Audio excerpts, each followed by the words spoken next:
Bismillahir-Rahmanir-Rahim. Certainly Allah's deen is Islam. 3. 19. What is Islam?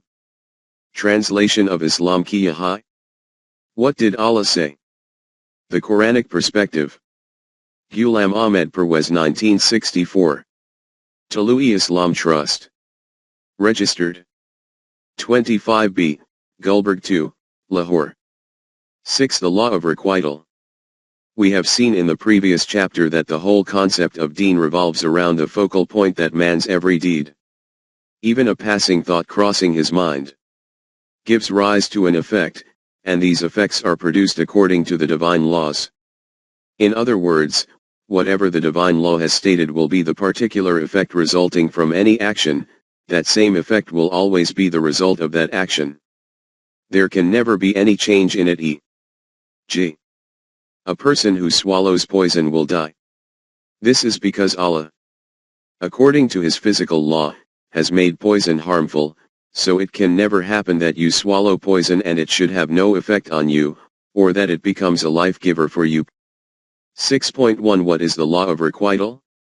A similar system to the one of cause and effect, which is functioning in the physical world, is also established within the human world as well. This law, according to which every deed and intention of man produces an effect, is called Allah's law of requital. In human life, the law of requital is of such fundamental importance that without it the system of the world cannot continue. In an uncivilized savage society, might is right is the accepted law. Whoever has the whip, owns the buffalo.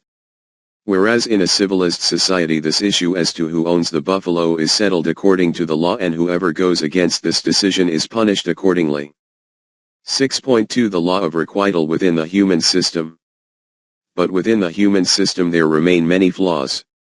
For example, an individual commits a theft but does it in such a way that no one finds out about it, so he cannot be punished for his crime, or if he is apprehended, he gets the police onto his side, or manages to gain access to the court, and in this way, too, he can escape punishment, or the government or the legislature makes such laws which simply do not declare the particular misdeeds of a special class of people to even be crimes.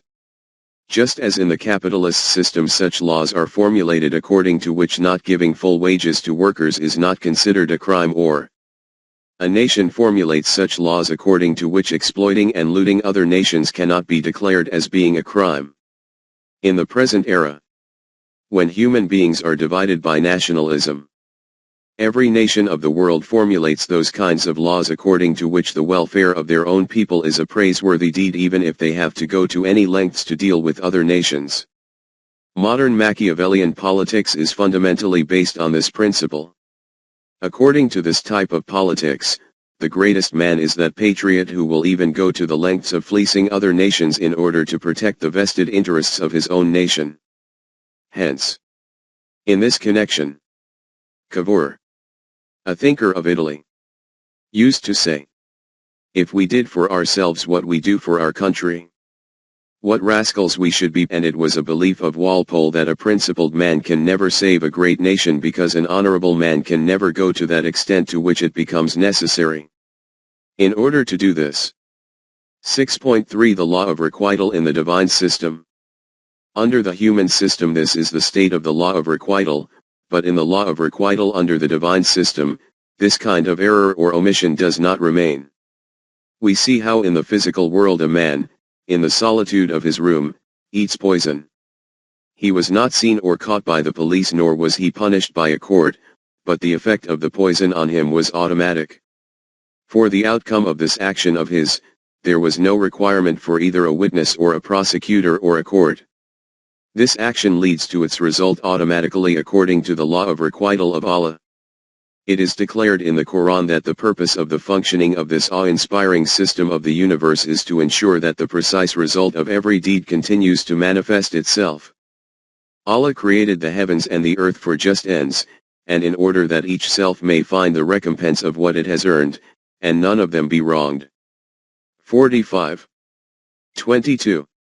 See also 53. 31. Everything which is in the lowest and highest parts of the universe is pursuing the goal of completing the program of Allah. And the aim of this is that those people who adopt a wrong path in life should receive the recompense of their deeds.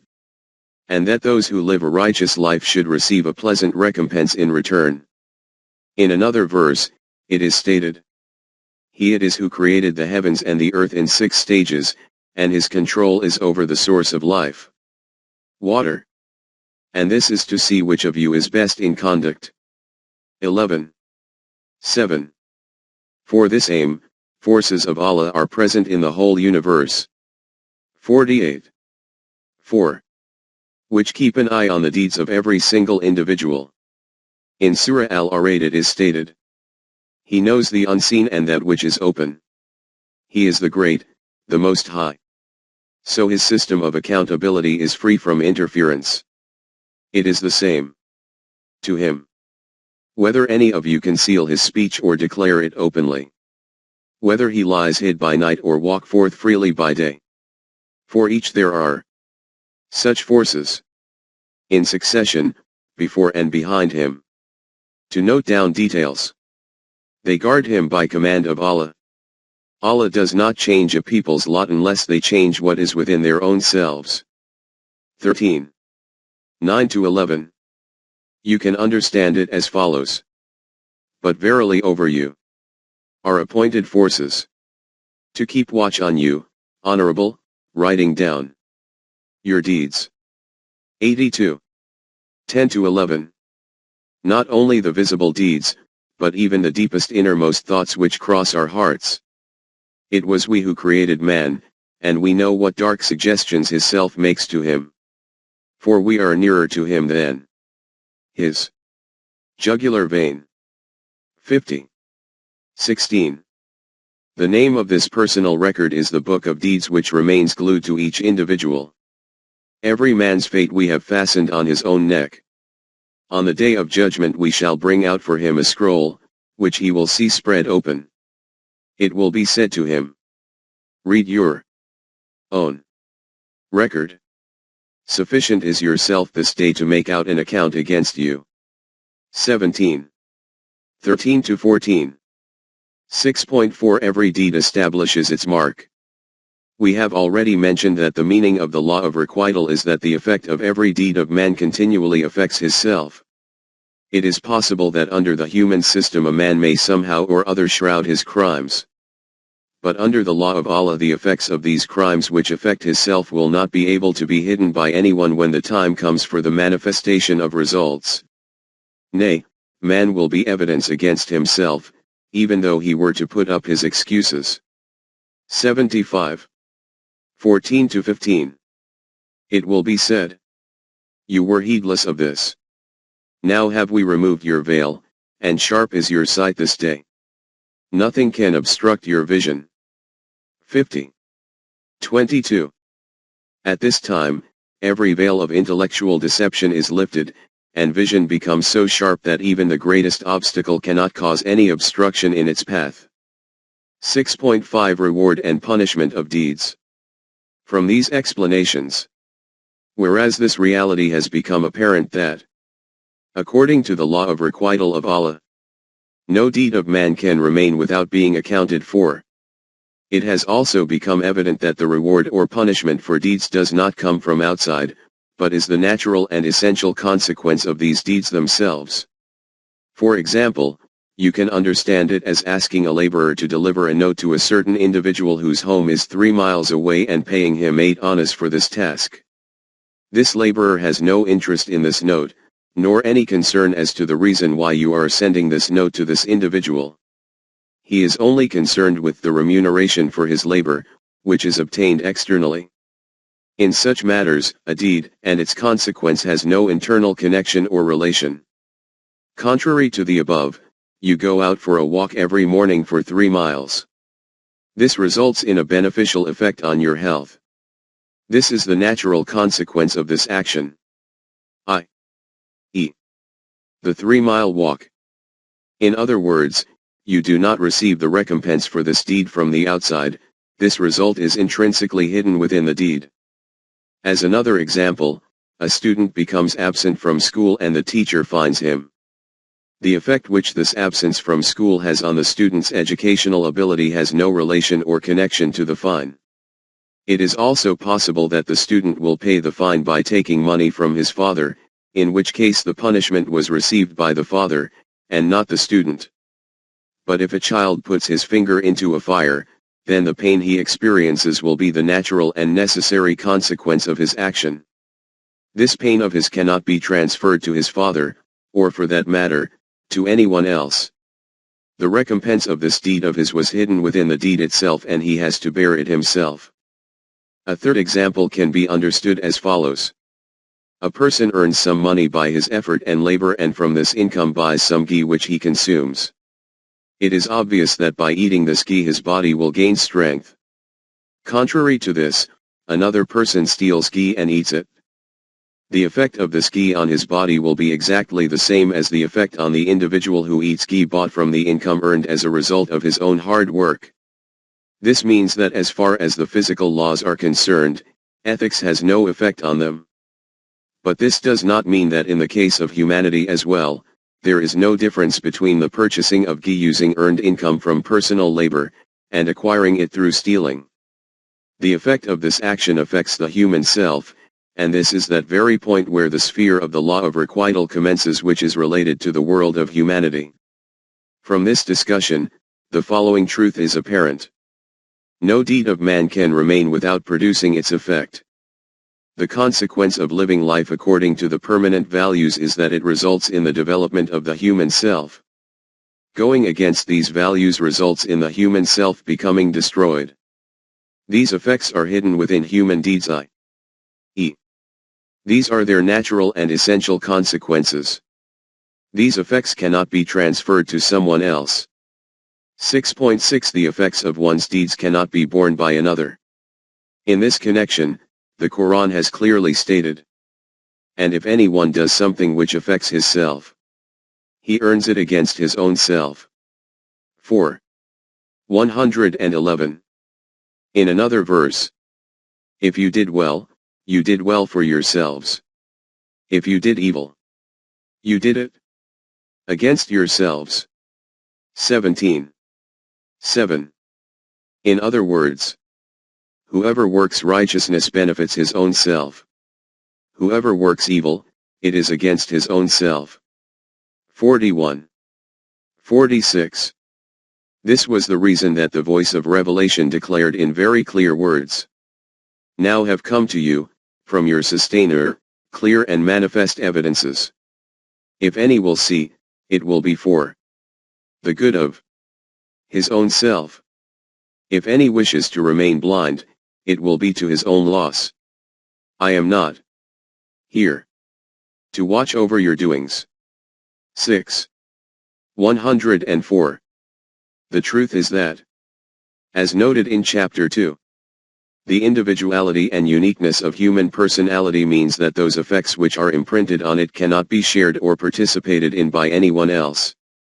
The personality of every individual is exclusive in its own right. This is its individuality because of which his being exists. This is why its effects cannot be transferred to anyone else. The Quran has stated, "No bearer of burdens can bear the burden of another." 6. 164.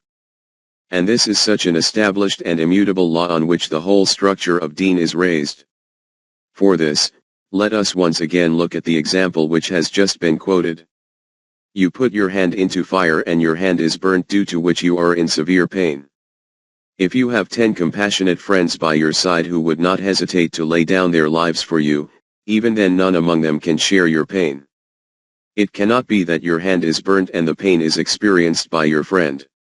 Similarly, it is impossible that by giving a bribe of thousands of rupees you can become free of your pain. Or that, through the highest of intercessions, a decision be made in your favor so that your pain can be removed.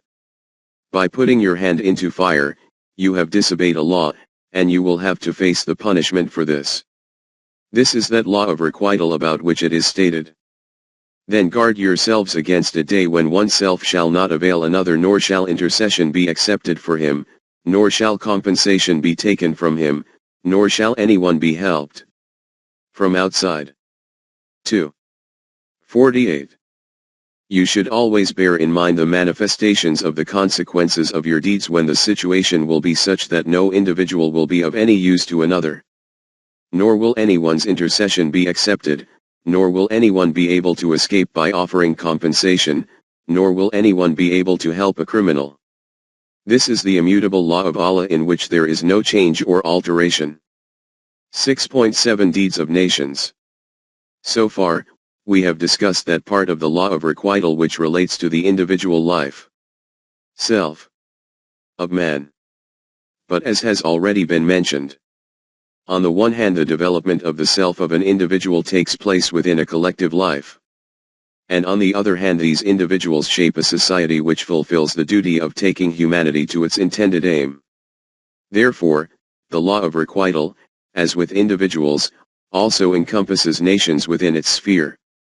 Those nations which remain steadfast in respecting and pursuing the permanent values, are bestowed with prosperity and successes in life, and those which work against these values are humiliated and destroyed. Details of this will be covered later. The effects and marks imprinted on the self of an individual are not visible and felt by others, though his character and behavior become a reflection of these. But the results of the conduct of nations become both visible and are felt by others. Hence, the Quran, as noted in chapter 4, in order to verify the truth of its recommended program, suggests this procedure. That one group should establish this program in its practical form and after this observe whether this has produced the same results which are promised by the Quran or whether they falsify its claim.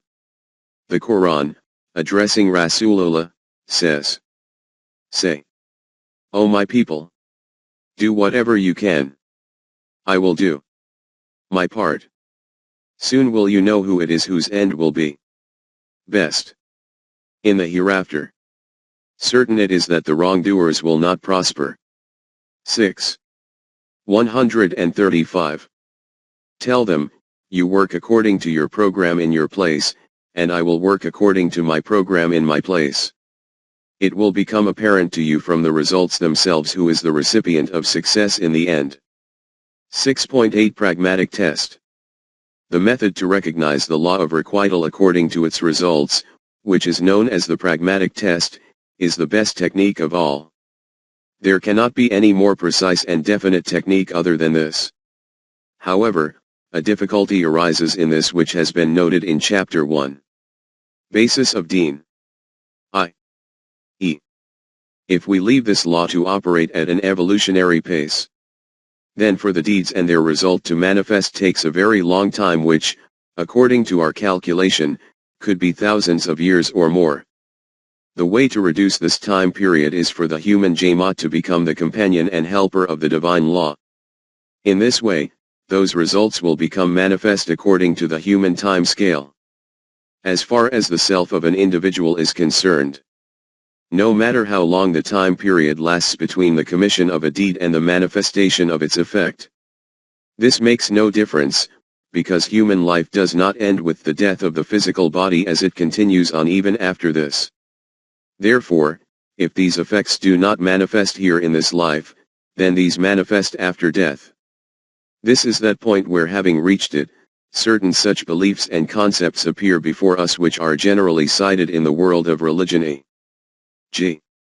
salvation, sawab, forgiveness, repentance, paradise, hell, etc. This will be discussed in the next chapter. 6.9 The concept of mercy. Ram. At this stage, it is important to clarify one point. We have seen that the law of requital of Allah functions solely on the principle of absolute justice in which there is no room for any concession or intercession. The question is, whether there is even any possibility for mercy or forgiveness in it or not. There is definitely a possibility, but the concept of mercy is different. One concept of mercy is this: that according to the law the punishment for his crime has been meted out to a criminal, but he wails and implores, and the ruler, taking mercy on his condition, forgives him. This is the emotive concept of mercy, which has nothing whatsoever do with the law of requital of Allah. The other concept, and correct one, is that you are in severe pain as a result of having burnt your hand. That same Allah who has made this law that fire burns and that burning will cause pain, has also created such medicines which can give relief from this pain. If, after the first crime of putting your hand into fire, you turn to the second law of Allah and make use of those medicines which He has created, then you will receive forgiveness for your crime. This is the concept of mercy of Allah according to the Quran. In other words, for the recovery of the loss suffered due to going against the law of Allah, you have to turn to another law of Allah. Just as Allah's first law is universal and not individual, in the same way the second law of His is universal as well. After transgressing against any law, turning towards that law of Allah through which that loss is compensated, is called tawbah, repentance.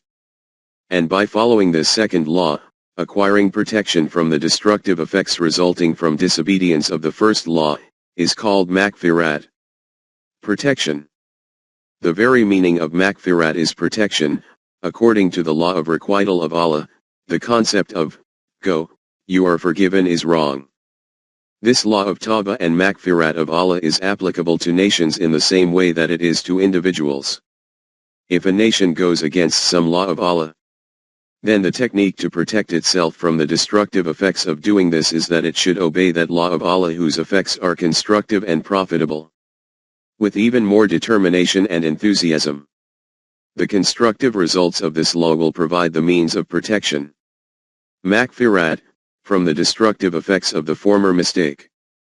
At this point this summary is considered sufficient. Further details will be covered in the following chapter.